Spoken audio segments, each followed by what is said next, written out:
Edmonton, local breaking news with Miriam Valdez-Carletti. A lot of the wins that are being claimed are intended to try to prevent a split from within the party. The provincial government has closed the books on the fall sitting of the legislature. The UCP dealt with strikes and used the notwithstanding clause multiple times. Good evening. Come the new year, many MLAs will have recall campaigns hovering over them. CTV's Connor Hogg takes a look back at the fall session and moments that stood out. Our entire team of ministers, MLAs, and our Premier fight every single day for Alberta, and I look forward to that momentum continuing on. Government House Leader Joseph Scow highlighted work he says the province has done over the fall sitting to protect freedom of expression and fight federal overreach. The UCP government used the notwithstanding clause 4 times in the fall session. I was very proud to stand up and protect women and girls in sport. Legislating restrictions on transgender Albertans. I do not have any concerns about Bill 9 and making sure that the legislature and the elected officials here who were duly elected by the people are the ones who have to answer for this, not the courts. And sending striking teachers back to work. The things that the government is proud of are things that no Albertan has asked for. They're not things that are top of mind of Albertans. The opposition NDP say none of the 14 bills before the House this session addressed Alberta's economy or the cost of living. Naheed Nenshi says the province is privatizing healthcare, complicating AISH, and passing legislation for its own political interest. They're using the institutions of the legislature and the law and their slim parliamentary majority to pass things that benefit them, and they hope will get Albertans angry and riled up. Scow did not bring up the historic pipeline MOU Danielle Smith signed with Prime Minister Mark Carney. I'm curious why you didn't mention it more during the speech. During my opening remarks? Yeah. Oh, I know the question's coming. I mean, look, this is the Alberta-Ottawa energy deal of the decade. Political scientist Laurie Williams says the province and Premier downplaying the MOU could be a reaction to the negative reception among some in the UCP's base, who may also have stronger separatist leanings than the rest of Alberta. A lot of the wins that are being claimed are intended to try to prevent a split from within the party. The question now is whether she can avoid a split at the centre, whether it's another party or people just drifting toward other alternatives. Scow did not give any clues to what legislation we can look forward to in the new year. High level, you can expect more of the same, dealing with the issues that people are emailing us about. Scow says we'll know more about when the legislature will resume in January. Connor Hogg, CTV News, Edmonton. A new poll suggests most Albertans want public funding for private schools scrapped. A recent Think HQ survey suggests there is strong appetite for a change to the funding formula and how public money is dispersed to fund it. CTV's Tyson Fedor reports. Should the province end allocating public dollars to private schools? A new survey question posed to more than 1,100 Albertans at the start of November came back with resounding results. I saw this last month. It was right around the time of the teacher strike that they got this, and it didn't seem to get a lot of attention. So we thought, oh, well, this would be interesting. 59% of respondents said they would vote to end public funding for accredited private schools. Another 26% said no, while 15% were unsure. Among decided voters, support jumps to 69%. If you actually put this on a ballot and the numbers come in at 70%, are you actually going to withdraw the funding and potentially see a whole host of independent schools across the province close? A group called Alberta Funds Public Schools is trying to turn this funding question into a provincial referendum. They have until February to collect signatures for Elections Alberta and have it put to a vote. Personally, I think it's just good to have people have options, I think. Well, I'm in favor of private schools, and I kind of grew up that way, but I'm actually in favor of public schools. The education budget is $9.9 billion this year. About $461 million is allocated to fund private schools. Around 48,000 Alberta K-12 students attend independent schools, and enrollment is increasing. Pollster Mark Henry says the issue is polarizing on both sides of the aisle. People voted NDP in the last election almost universally dislike this, the funding of students going to private schools with public money. Conservative voters are a bit more split. Tyson Fedor, CTV News, Calgary. In response to the poll, the education minister says listening to the diverse views of Albertans is an important responsibility. The minister's office says the varying opinions on how to best fund education are welcome and helpful. As for the poll results, the margin of error is plus or minus 2.9 percentage points, 19 times out of 20. Friends of Medicare is cautiously optimistic about the province's plan to build 1,500 continuing care spaces. The province says it will spend $400 million to build what it calls shovel-ready projects. Friends of Medicare says it's pleased to see money go towards freeing up bed spaces in hospitals. It also says it doesn't want public dollars going to private healthcare systems. The nonprofit says it's also unclear who will be staffing the new spaces. If we're going to expand the number of continuing care beds we have by thousands, we need a workforce plan to get there. Otherwise, who's working in these facilities? We are short-staffed throughout the system, but that has been a pattern from the government that whenever they announce new capital projects, whether it's a hospital or a continuing care or a surgical center, they never talk about the workforce. A spokesperson for primary and preventative health services says supply is tight, but the health workforce is constantly growing. It says 29,000 continuing care beds are currently staffed and operating across the province, 6,000 more than a decade ago. Alberta's Auditor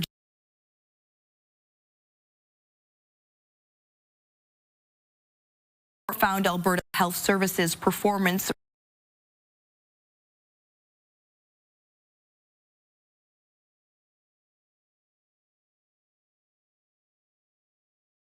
Albertans pay for and deserve. He found the AHS business plan for 2023 wasn't published, and the plan for 2024 didn't come out until 300 days into the fiscal year. Friends of a Beaumont mother killed by her common-law husband in 2023 are calling the jury's verdict bittersweet. Kenneth Skelly was found guilty of second-degree murder. CTV's Amanda Anderson reports.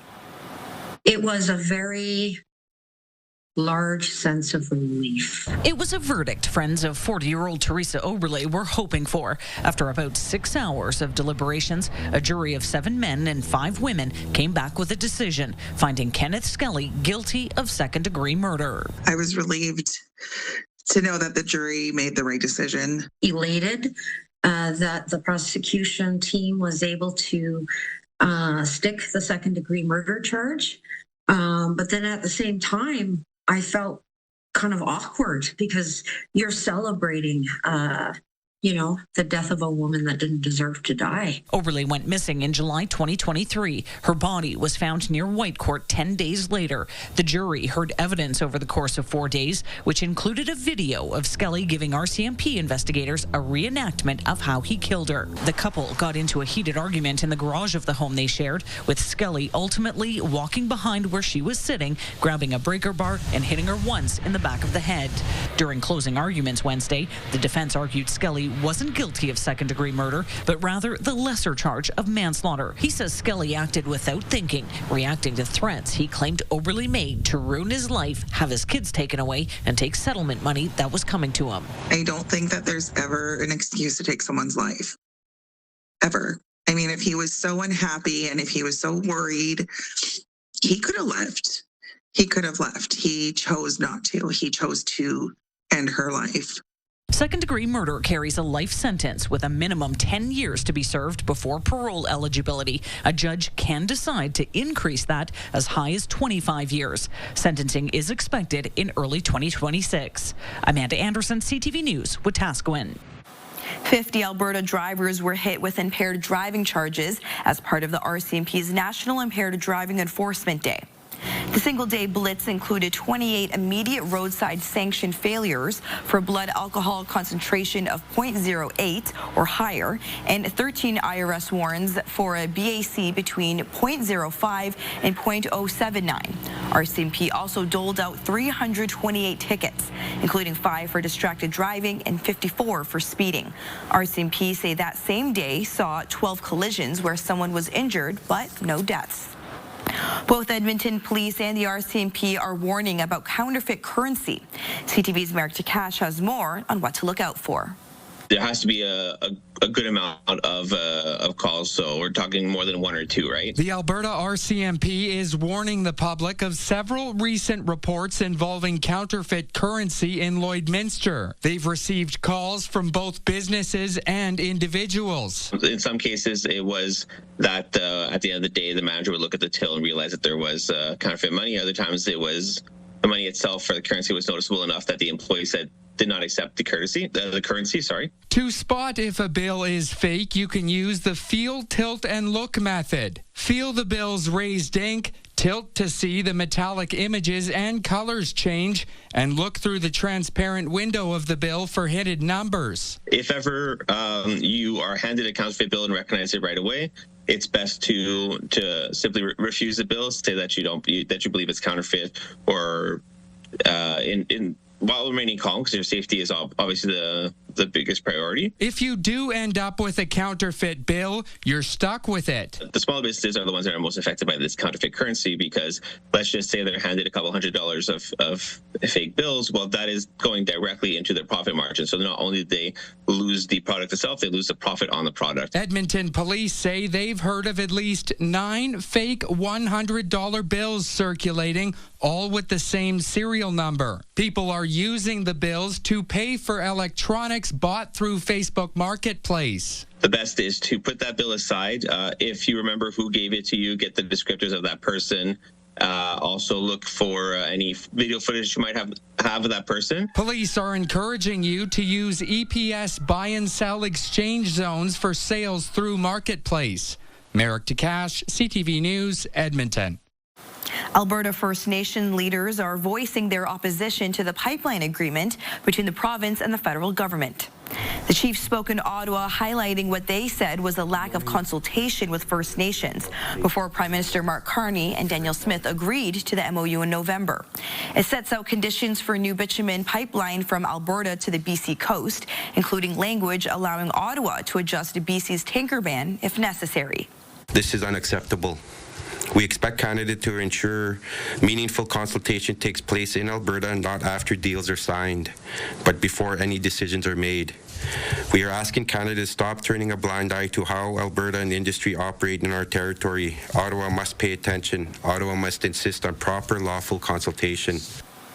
The Assembly has called for the pipeline agreement to be withdrawn. One history-making hockey goaltender has made her way to Edmonton, playing for MacEwan University. CTV's Evan Kenny has more on her journey and how she's hoping to inspire future players. As the MacEwan women's hockey team hits the ice for practice, Taya Curry takes to the net.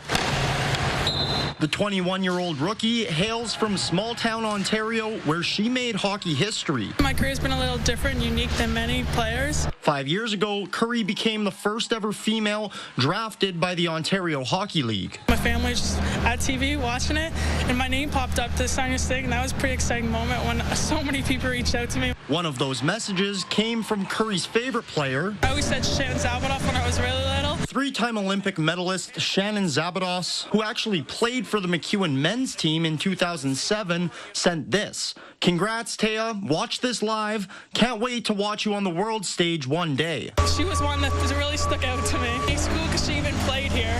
One chance. Save Curry.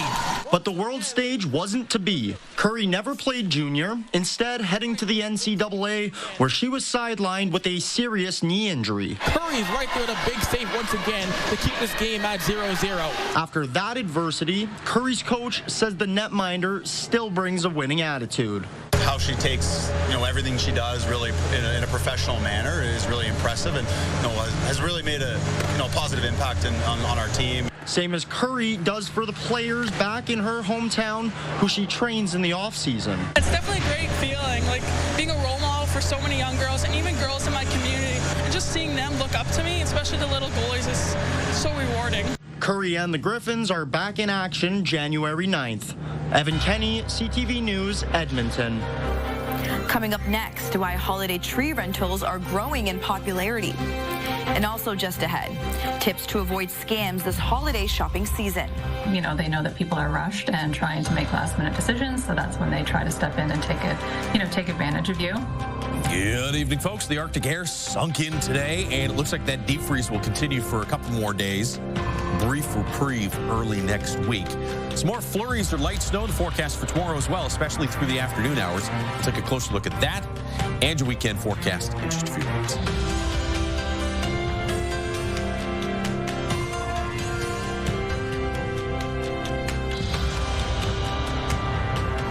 Programming brought to you by James H. Brown Injury Lawyers, the heavy hitters of injury law.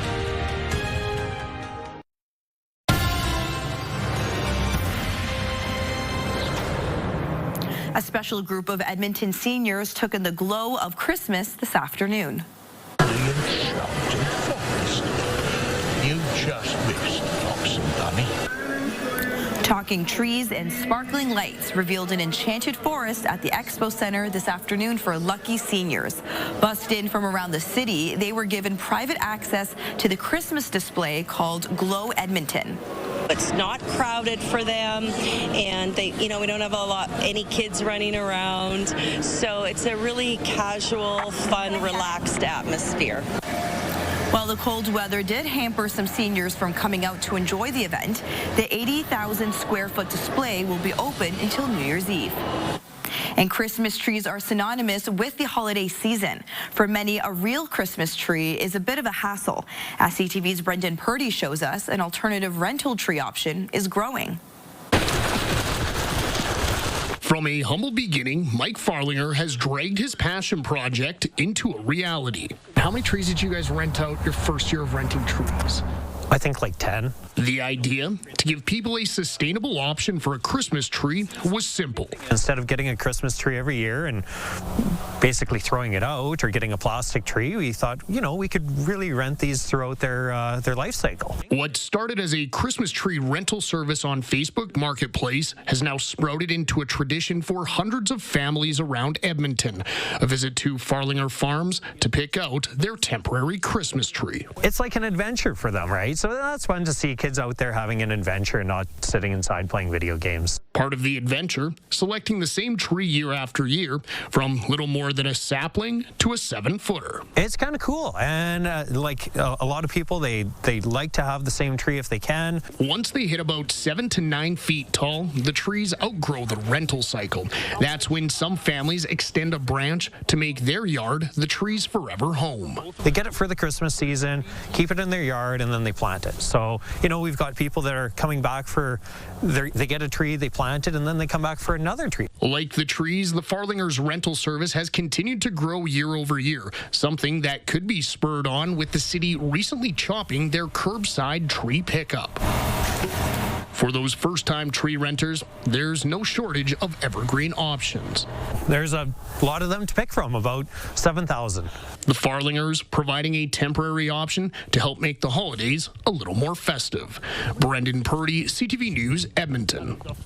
With the countdown to Christmas ticking down, many are scrambling to finish their shopping, but that's the opening door for scammers to try and take advantage. CTV's Stephanie Seacoast now with advice on how to shop safely and the last-minute tips that could save your wallet. The advice for holiday shoppers is simple. Don't leave any valuables visibly in your vehicle. Put any packages that you do buy in the trunk. So again, secure everything in the trunk.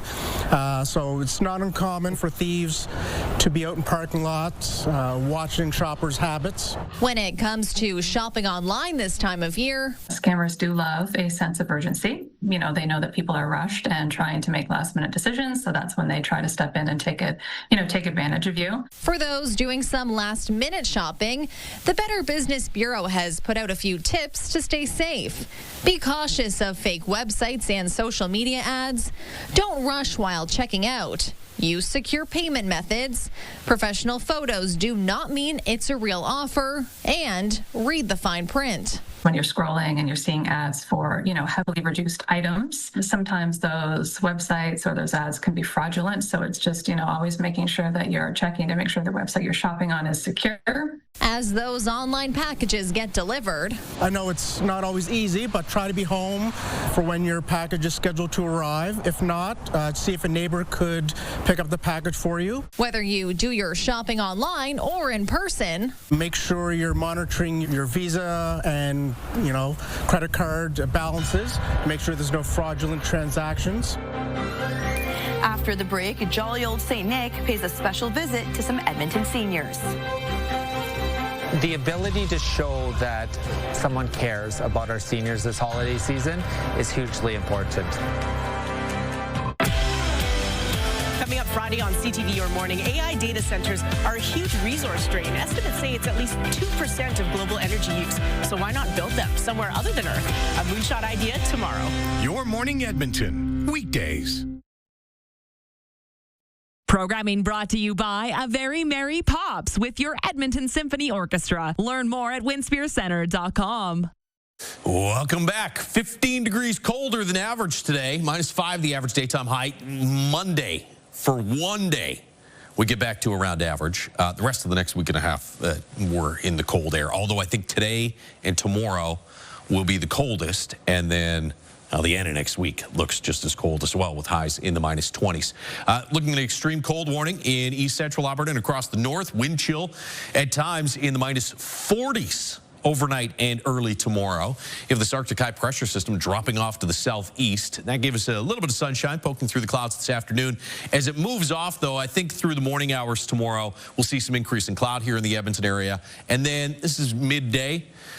We're on the northern edge, but a chance of a few flurries. Most of the heavier, steadier accumulating snow is going to be across southern Alberta through the back half of the day tomorrow. Saturday, get some snow here in northwestern Alberta and a nice push of some milder air. Now, the problem for Saturday is that the wind is going to be fairly strong. 20 gusting to about 30 kilometers per hour. Should be calm in the Edmonton area tomorrow, but even though we're going to get into the mid-teens on Saturday, so above -20, it's probably not going to feel any warmer than the mid-20s on Saturday. You're in the -40s here in the pinks. Those are your wind chill values projected for tomorrow morning.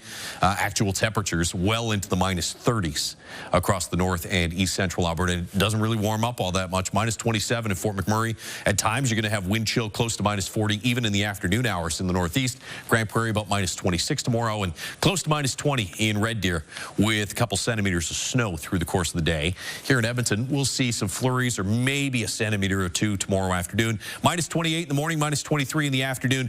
Occasionally, you may see your weather apps telling you there's a wind chill.